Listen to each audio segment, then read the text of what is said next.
Hello students, প্রতিদিনের মতো আজ আবার এক নতুন প্র্যাকটিস সেট নিয়ে চলে এসেছি। এই প্র্যাকটিস সেটে কিছু বাছাই করা মডারেট লেভেলের প্রশ্ন রয়েছে যেগুলি সমস্ত কম্পিটিটিভ এক্সামের ক্ষেত্রে হেল্পফুল হবে। শুরু করছি আজকের প্র্যাকটিস সেটের প্রথম প্রশ্ন। বিভূতিভূষণ বন্দ্যোপাধ্যায়ের পথের পাঁচালী উপন্যাসে অপু ও দুর্গার মায়ের নাম কি? বিভূতিভূষণ বন্দ্যোপাধ্যায়ের পথের পাঁচালী উপন্যাসে অপু ও দুর্গার মায়ের নাম কি ছিল? অপশন বলছে মহামায়া, নাকি বিমলা, নাকি রমা, নাকি সর্বজয়া। পারবে? না। সর্বজয়া।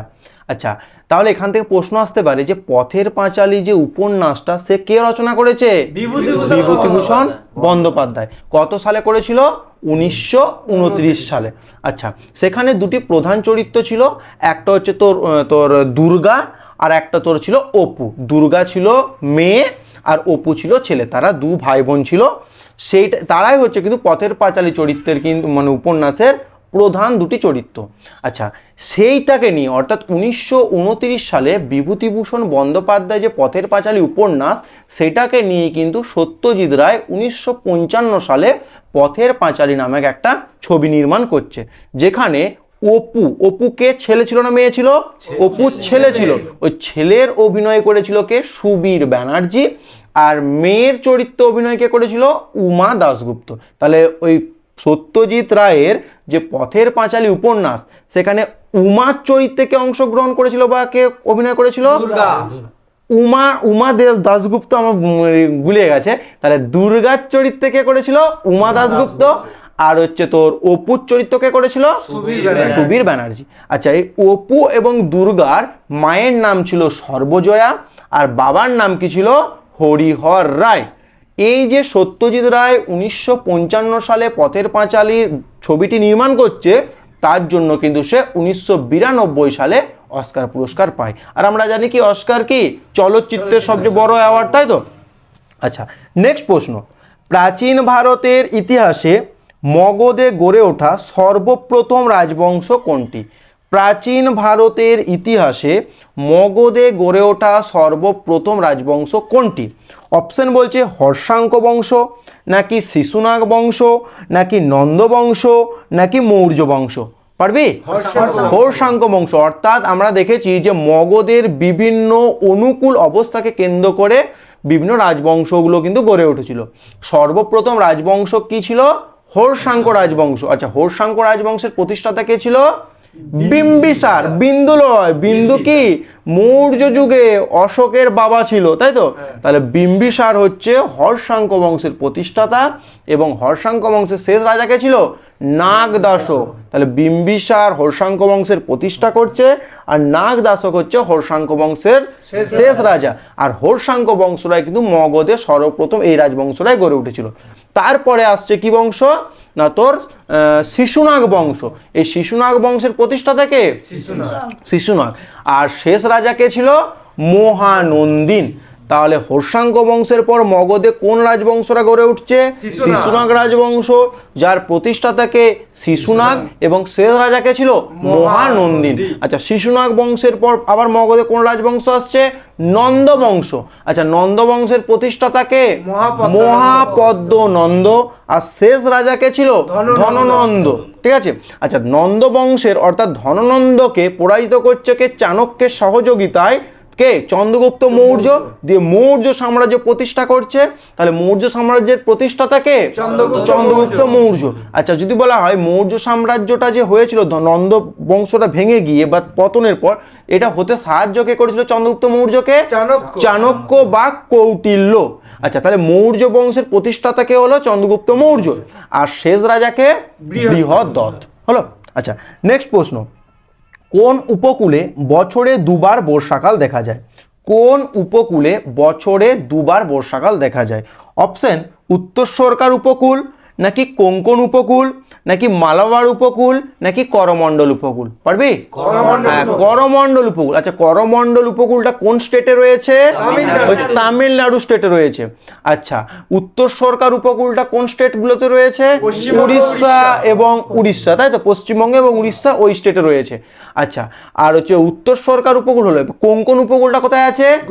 গুজরাটে। আর হচ্ছে তোর মালবার উপকূল কোথায় আছে? কেরালা রাজ্য, ওই সাইডে করে কিন্তু মালবার উপকূল রয়েছে।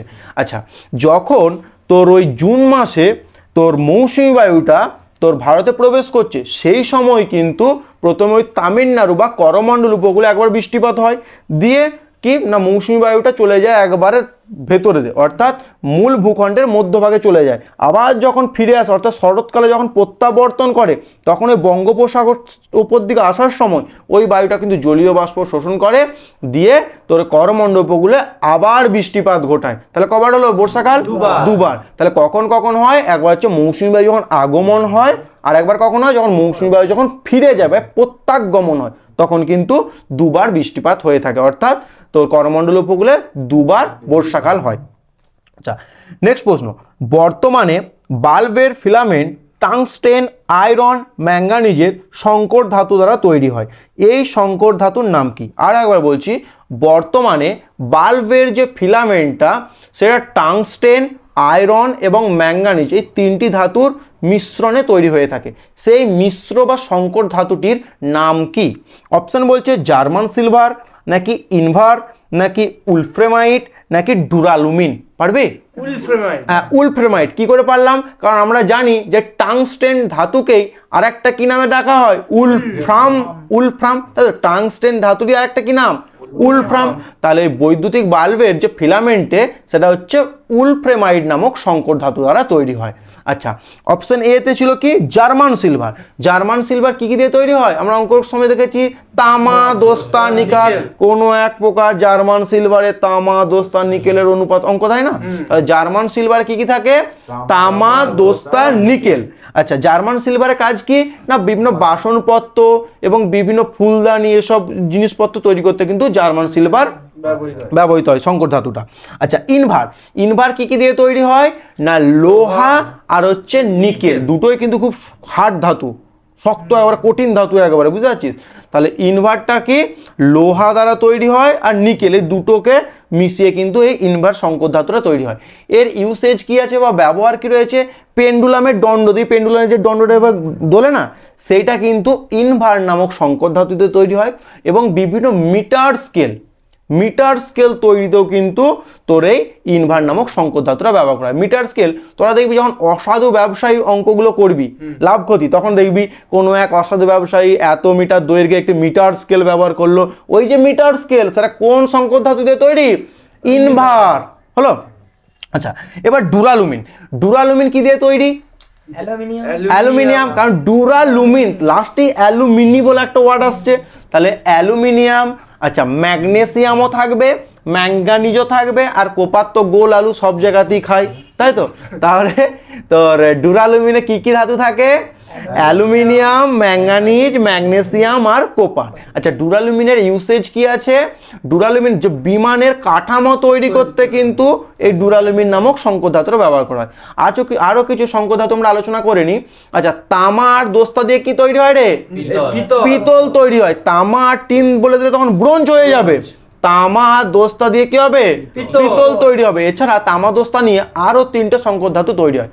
মানে একই তামা দস্তায় দিচ্ছে, কখনো তামার পরিমাণ বেশি করে দিচ্ছে, দস্তার পরিমাণ কমে দিচ্ছে, কখনো দস্তারা বাড়াচ্ছে, তামার পরিমাণ কমাচ্ছে, অর্থাৎ তাদের যে আনুপাতিক হার সেটাকে কমিয়ে কমিয়ে কিন্তু কমিয়ে বাড়িয়ে আরো তিন ধরনের সংকর ধাতু তৈরি করা হয়। কি কি?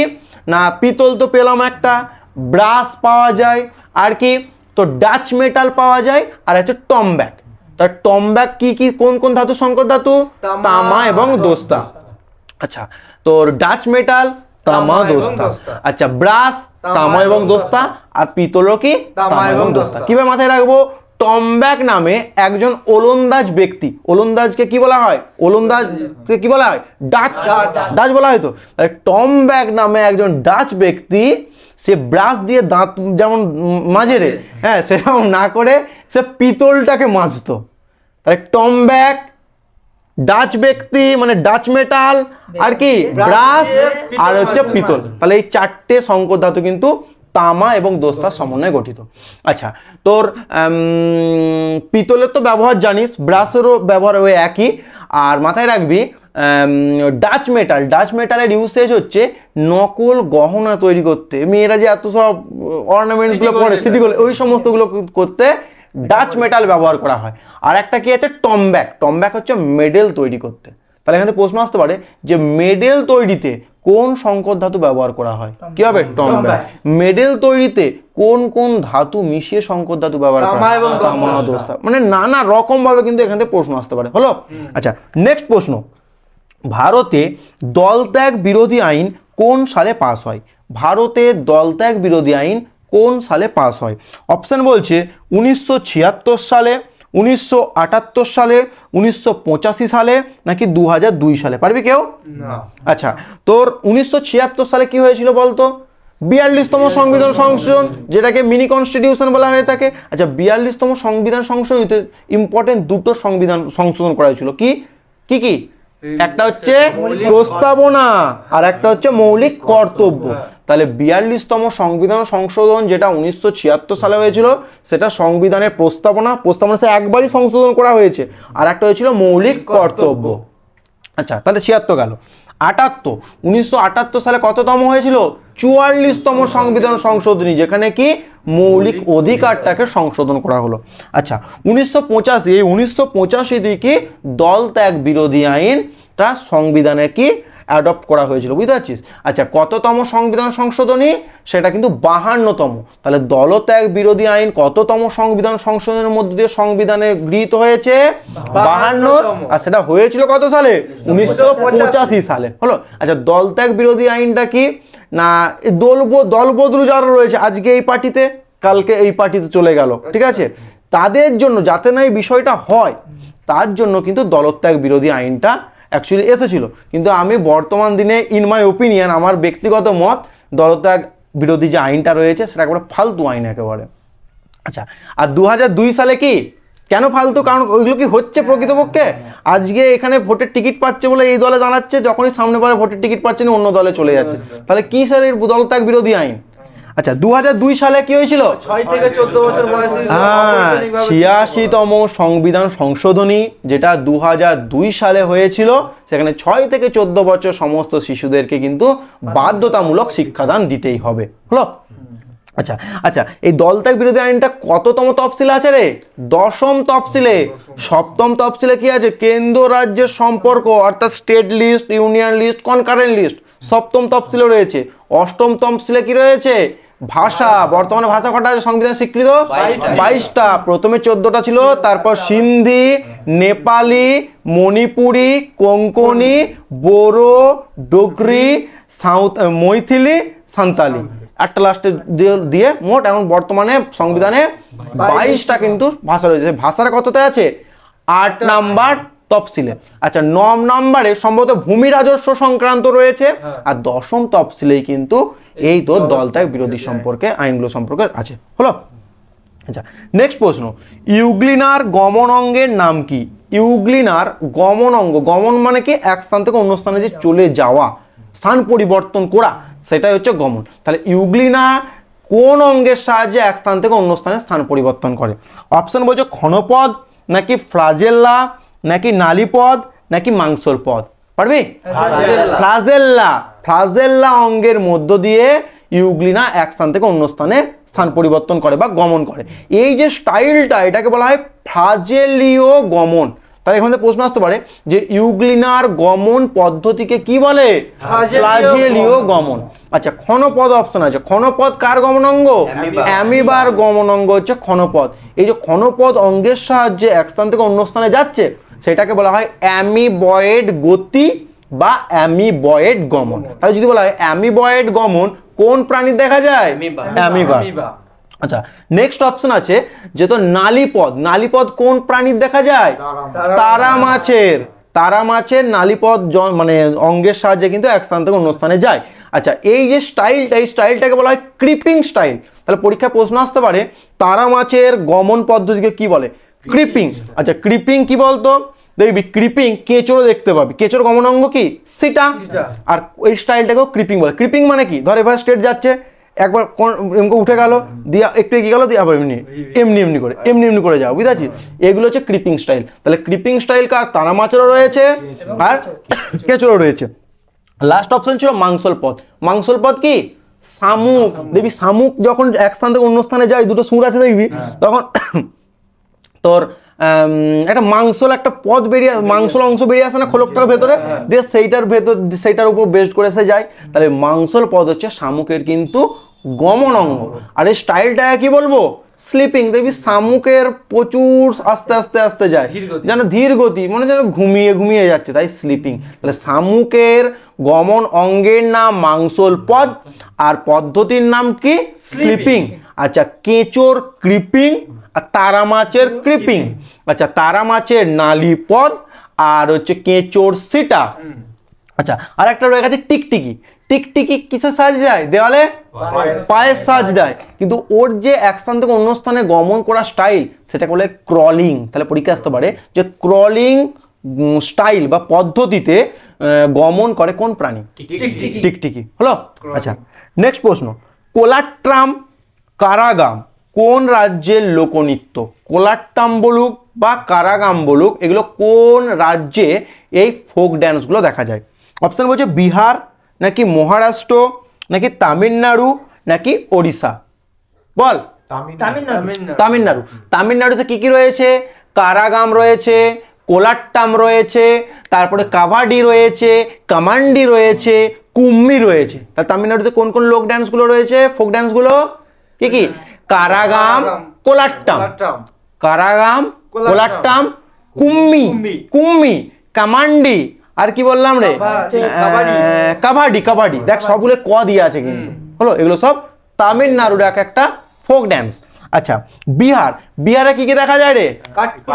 কাঠপুতলি। কালবেলিয়া বললে সেটা রাজস্থান, যেটা স্নেক ড্যান্স বলা হয়, এটা কিন্তু কাঠপুতলি বিহারে দেখা যায়।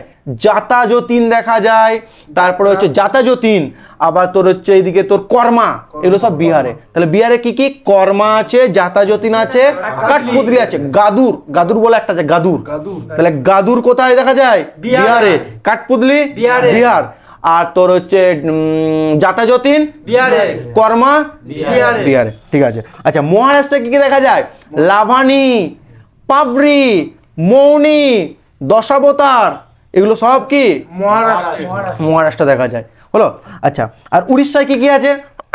গুটিপুয়া, গুটিপুয়া, তারপরে হচ্ছে তোর ডান্ডানাটা, নামগুলো কেমন দেখি, ডান্ডানাটা, গুটিপুয়া। গুটিপুয়া শব্দের অর্থ হচ্ছে ছোট্ট বালক, এটা পরীক্ষায় আসতে পারে যে গুটিপুয়া শব্দের অর্থ কি, ছোট্ট বালক। তারপর আছে ছো আছে। তাহলে তোর উড়িষ্যায় কি কি আছে? গুটিপুয়া আছে, ডান্ডানাটা আছে, ছো আছে। হলো। আচ্ছা, নেক্সট প্রশ্ন, মুদ্রাস্ফীতির অর্থ কি? মুদ্রাস্ফীতি অর্থাৎ ইনফ্লেশন, এটা ইকোনমিক্স থেকে প্রশ্নটা রয়েছে। অপশন বলছে টাকার যোগান বৃদ্ধি ও উৎপাদন বৃদ্ধি, নাকি টাকার যোগান হ্রাস উৎপাদন হ্রাস, নাকি উৎপাদন বৃদ্ধি টাকার যোগান হ্রাস, নাকি উৎপাদন হ্রাস, নাকি টাকার যোগান বৃদ্ধি? কেউ পারবি? উৎপাদন হ্রাস, টাকার যোগান হ্যাঁ, মুদ্রাস্ফীতি বা ইনফ্লেশন কি? এই যে জিনিসপত্রের দামগুলো বেড়ে যাচ্ছে। সাপোজ তুই এই মোবাইলটার, কোন একটা মোবাইলের দাম ধর আজকে 2000 আছে, কালকে দেখা যাচ্ছে সেটা 5000 টাকা দাম হয়ে গেল। এই দামটা কিসের জন্য হতে পারে? হতে পারে কোম্পানি সেভাবে প্রোডাক্ট তৈরি করতে পারছে না, তাই তো, তৈরি মানে করতে পারছে না বলে তো চাহিদাটা বেড়ে যাচ্ছে। তাহলে এভাবে হতে পারে, তবে তো দামটা বেড়ে যাচ্ছে। আমি মোবাইলটা বলছি 2000 টাকা দেবো, তুই এসে বলছিস না আমি 4000 টাকা দিয়ে দেবো, কারণ এই ফোনটার খুব চাহিদা, কোম্পানি ততটা লঞ্চ করতে পারছে না, ততটা বের করতে পারছে না, তাই তো, তাহলে উৎপাদনটা কম হচ্ছে। এইটাই হচ্ছে কিন্তু মুদ্রাস্ফীতি বা ইনফ্লেশন। এই মুদ্রাস্ফীতি নিয়ন্ত্রণের জন্য আরবিআই কিন্তু সিআরআর, এসএলআর এই সমস্ত কিন্তু বিভিন্ন প্রসেসগুলো কিন্তু তারা প্রক্রিয়াগুলো অ্যাপ্লাই করেছে। হ্যাঁ, সিআরআর বিষয়গুলো বলবো। সিআরআরটা হচ্ছে ধর আগে এনডিটিএল বুঝতে হবে। এনডিটিএল কি? ব্যাংকে একদিনে কত টাকা ব্যাংক সেভিংস করছে সেটা দেখতে হবে। ধর দেখবি 5 জন লোক 100 টাকা করে জমা দিল ব্যাংকে, তাহলে ক টাকা ব্যাংকে হলো? 500 টাকা। কিন্তু লোক তুললো ক টাকা? তার 400 টাকা তুললো, তাহলে 100 টাকা করে এই যে জমা হচ্ছে, এইটাকে বলা হচ্ছে এনডিটিএল। বুঝলি এনডিটিএল কি না? একটা ব্যাংকে কত টাকা করে পার ডে জমা পড়ছে বা জমা থাকছে, নিট জমা পড়ছে। জমা তো 500 পড়েছিল, কিন্তু 400 তো বেরিয়ে গেছে, তাহলে অ্যাকচুয়ালি নিট জমা আছে আজকের দিনে এসবিআইতে 100 টাকা। এইটা হচ্ছে এনডিটিএল। আচ্ছা, মাথায় রাখবি এনডিটিএল কিন্তু কখনো নেগেটিভে হয় না, অলওয়েজ পজিটিভে হবে। যেমন দেখবি 500 টাকা ব্যাংকে আজ দিয়ে জমা পড়েছে, তুই যদি 800 টাকা তুলতে যাস, ব্যাংকে টাকা নাই, তোমাকে 500 টাকা সর্বোচ্চ নিতে হবে, তুমি কখনো দিবে না। অর্থাৎ কি ব্যাংকে হবে জমা যেটা পড়বে হলে সেই টাকাটাই অন্য একজন তুলতে পারে, আদারওয়াইজ কি তার থেকে কম টাকা তুলতে পারে। তাহলে এই যে ধর যত টাকা জমা পড়ছে সারাদিনে আর যত টাকা সারাদিনে তোলা হচ্ছে তার বিয়োগ ফল যেটা সেটা তো এনডিটিএল বা মোট সেদিনের টাকাটা জমা রয়েছে ব্যাংকে, সেভিংয়ে রয়েছে। আচ্ছা, এই যে এনডিটিএল থেকে কোনো একটা ফিক্সড পার্সেন্ট রেট ঠিক করা আছে যেটাকে বলা হয় সিআরআর, সেটা কাকে দিবে?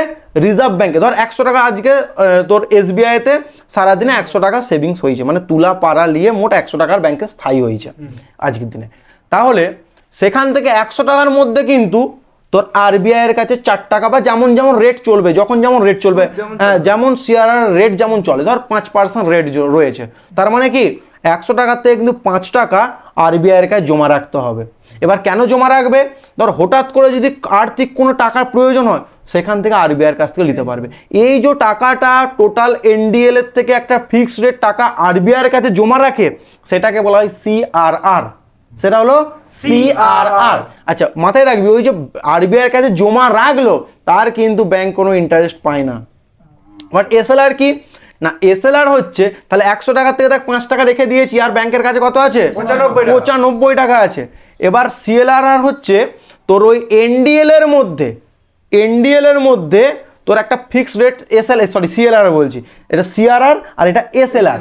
ব্যাংকও কিন্তু নিজের কাছে কিছু টাকা রাখবে, ধর ওখানে ধর 10% রাখলো, তাহলে এনডিটিএল 100 টাকা ছিল, 5% দিয়ে দিয়েছে আরবিআই কে যেটা সিআরআর, আর 10% নিজের কাছে রাখবে, ওটা আরবিআই বলে দিয়েছে। কিন্তু ব্যাংক কিন্তু চায় না রাখতে, ব্যাংক চায় কি সর্বদা আমি যত লোককে লোন দেবো টাকাটা খাটাবো তত আমার তো প্রফিট হবে, কিন্তু আরবিআই বলে দিয়েছে না তোমাকে রাখতে হবে, এসএলআর তোমাকে করতেই হবে। তাহলে এসএলআর ধর তুই 12% কি 10% হলো, তার মানে ওটা ব্যাংকের কাছে রেখে দিতে হবে, ওই টাকাটা কিন্তু কাউকে লোন দিতে পারবে না।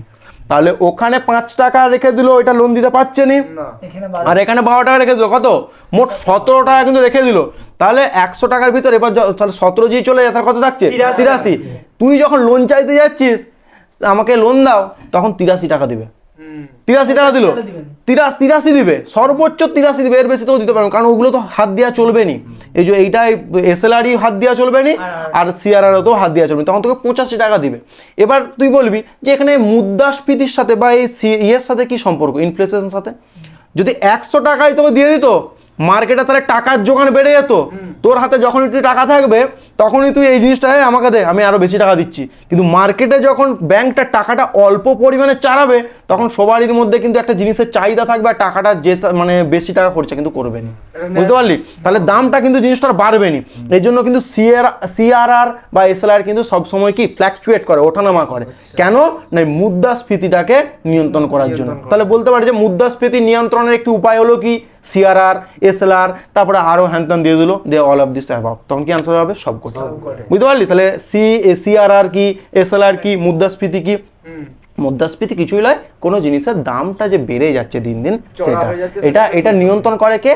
আরবিআই নিয়ন্ত্রণ করবে যে জিনিসটার দাম এত বেড়ে যাচ্ছে, তাহলে যখনই বেড়ে যাবে তখন ওরাও সিআরআর বাড়িয়ে দিবে, 5 টাকা থেকে 10 টাকা করে দিল, ইউএসএলআর বাড়িয়ে দিবে, তাহলে 20 টাকা হয়ে গেল। তাহলে দেখ মার্কেটে টাকাটা 100 টাকা আর খাটছে নি, তখন হয়ে যাচ্ছে কম টাকা, তাহলে মার্কেটে কম টাকা ছড়াচ্ছে। আর মার্কেটে যখনই কম টাকা থাকবে তখন কিন্তু ওই 2000 টাকার জিনিসটা তুই 2000 টাকাই দিবি। তোর কাছে যদি ধর 500 টাকা থাকে, ওই ফোনটা যদি 400 টাকা দাম হয় তুই 400 টাকা দিয়ে কিনবি, আর আমার কাছে যদি 5000 থাকে তখন বলে আমাকে ফোনটাতে আমি 600 টাকা দিচ্ছি, তাই তো? টাকার যোগান যত থাকবে তত কিন্তু ইনফ্লেশন বাড়বে। হলো নেক্সট প্রশ্ন, নো স্পিন বইটির রচয়িতা কে? নো স্পিন বইটির রচয়িতা কে? অপশন সেনওয়ান, নাকি অনিল কুম্বলে, নাকি মুথায়া মুরলীধরন, নাকি কপিল দেব? পারবি? সেনওয়ান তো নো স্পিন। সেনওয়ান কোন দেশের ক্রিকেটার? অস্ট্রেলিয়া। আচ্ছা, অনিল কুম্বলের ভারতের, তার বইটার নাম কি? অনিল কুম্বলে ভারতের, অনিল কুম্বলে ভারতের নয়, ভারতের অনিল কুম্বলে। আচ্ছা, অনিল কুম্বলের লেখা বইটার নাম কি?